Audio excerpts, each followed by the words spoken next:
Hello, YouTube. I'm Vince White. I'm an employment attorney, and today I'm demonstrating that I don't know how to light myself in a competent fashion. I hope you like the new studio here. You can see the Manhattan skyline behind me, I guess. Um, and today we are answering a question from YouTube user Pamaroon, who asked two very good questions, and we'll make two separate videos. I think they both warrant their own video.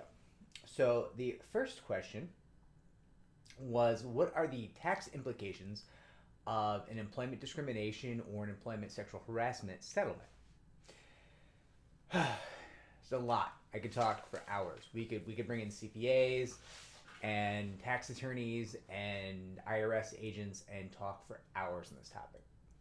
But that's not really what YouTube likes. YouTube likes videos less than I think less than 4 minutes long. So I'm going to give the quickest answer, which is to say kind of what we do. So we met with some tax consultants and we kind of went over the best practices.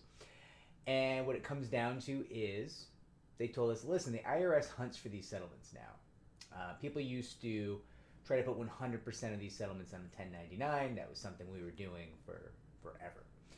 And you split the client's portion, which receives a 1099, and the attorney's portion, which receives a separate 1099 to the law firm, not to the client. You don't want the client, and this is very key, clients out there. If your firm is not separating out payments so that you're not being 1099'd for what the firm receives on a contingency arrangement, right? If they're taking a percentage of what they win for you, they should be paying the taxes on their percentage, not you.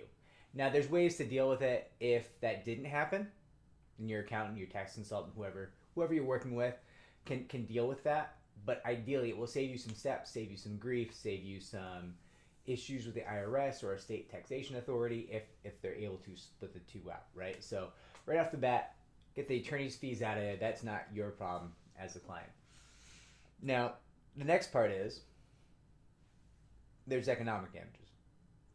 If you're paid on a W-2, your economic damages will be going on a W-2. If you were a 1099 employee, then your economic damages will likely be going on a 1099 in terms of the tax forms. And you will be taxed at roughly the same rate that you would be taxed during your employment, right? Same, kind of similar withholding and all these things. This is because of IRS guidance. This is how they want it done. It's not to say that you can't make arguments, employ tax strategies to get that money back or some of that money back that's withheld. I'm just telling you, this is what the IRS wants done now. And they're on the lookout. They're actively looking for cases in this field that don't do this. Your emotional damages can often be put on a 1099. So there's tension there because employers are scared to do it, but generally that is achievable in most circumstances.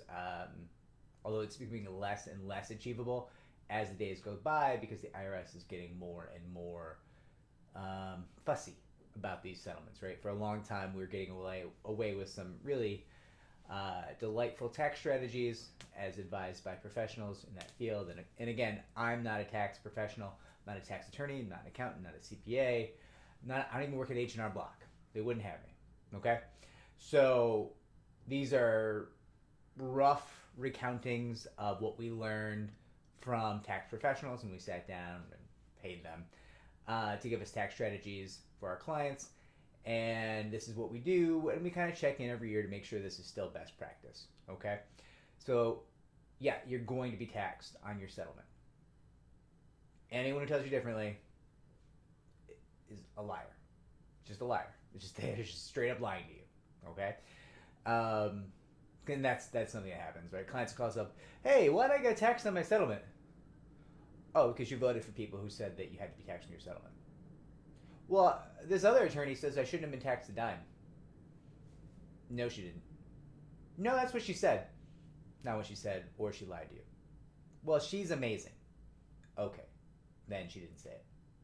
Right? It's just like, that didn't happen. We know it didn't happen. Either it's not an attorney, the attorney doesn't practice in this field, the attorney doesn't care if she or he lies to you, or they didn't say that, right? It's that simple, okay?